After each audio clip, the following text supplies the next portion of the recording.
Hi. இந்த வருஷம் 2025ல் November 1ஆம் தேதியிலேருந்து டிசம்பர் 14ஆம் தேதி வரைக்கும் இருக்கக்கூடிய இந்த ரஃப்லி அபவுட் ஒரு 45 டேஸில், அதாவது தமிழில் கரெக்டாக சொல்லணும் அப்படின்னா, ஐப்பசி ஒரு பார்ட்டும் ஆஃபும் கார்த்திகை மாதம் முழுசாக எடுத்த அந்த 45 நாளில் இந்தியாவில் 46 லட்சம் மேரேஜஸ் நடக்க போகுது அப்படின்ட்டு ஆர்கனைஸ்டு செக்டார்லேருந்து கலெக்ட் பண்ண டேட்டா சொல்லுது. ஞாபகம் வச்சுக்கி, இது ஆர்கனைஸ் செக்டார். அன்ஆர்கனைஸ் அப்படிங்கிறது வீட்டிலே நடக்கக்கூடிய மேரேஜ், திடீர் நடக்கக்கூடியது, இதெல்லாம் இதில் கணக்கில் வராது.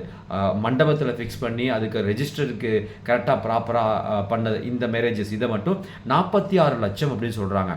இந்த 46 லட்சம் இந்த கல்யாணத்தில் மொத்தமாக 6 லட்சம் கோடி ரூபாய் பிஸ்னஸ் டேர்ன் ஓவர் நடக்க போகுது அப்படின்னு ப்ரொஜெக்ஷன் கொடுக்கப்பட்டிருக்கு.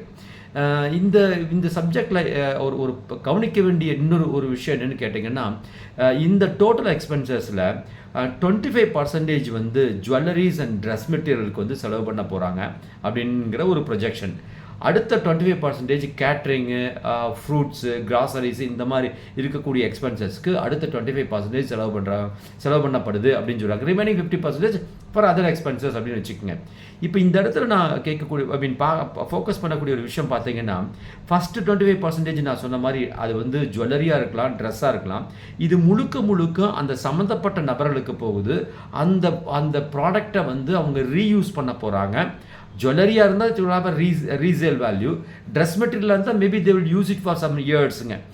அது ரீயூஸ் நடக்க போகுது, அது பயன்படுத்த போகிறாங்க. இட்ஸ் எக்ஸ்க்ளூசிவ்லி ஃபார் தெம், அவங்களுக்கு, அவங்க வீட்டுக்கு, அவங்க சொந்தத்துக்கு அப்படின்னு போக போகுது. அது இண்டிவிஜுவல் கன்சர்ன்.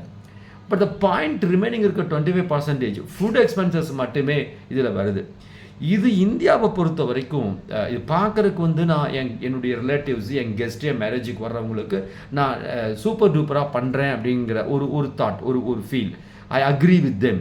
ஆனால் இவ்வளோ செலவு பண்ணுமா அப்படிங்கிற ஒரு கொஷின் வச்சோம்னா ஒரு பெயின்ஃபுல்லாக தான் இருக்குது. என்ன காரணம் கேட்டிங்கன்னா, டெல்லியில் மட்டுமே இந்த ஒரு 6 லட்சம் கோடி ரூபா இல்லை ரஃப்லி அபவுட் 1.8 lakh crore டெல்லியில் மட்டுமே நடக்குது.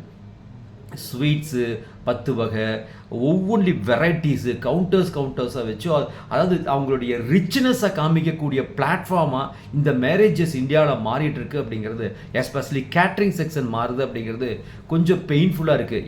என்ன சிம்பிள் லாஜிக், நீங்கள் எவ்வளோ ஃபுட்டு கொடுத்தீங்கனாலும் ஒரு 250 to 350 கிராமுக்கு மேலே ஒரு மனிதனால் சாப்பிட முடியாது. ரிமைனிங் எல்லாமே என்ன அப்படின்னா வேஸ்ட்டு தான் ஆக போகுது அப்படிங்கிறத. So what you think about this concept? இதில் நீங்கள் என்ன உங்கள் மனசில் இருக்குது அப்படிங்கிறத கமெண்ட்டில் சொல்லுங்கள். இது ஃபர்தராக நம்ம டிஸ்கஸ் பண்ணுவோம். Nandakumar Palaniappan signing off.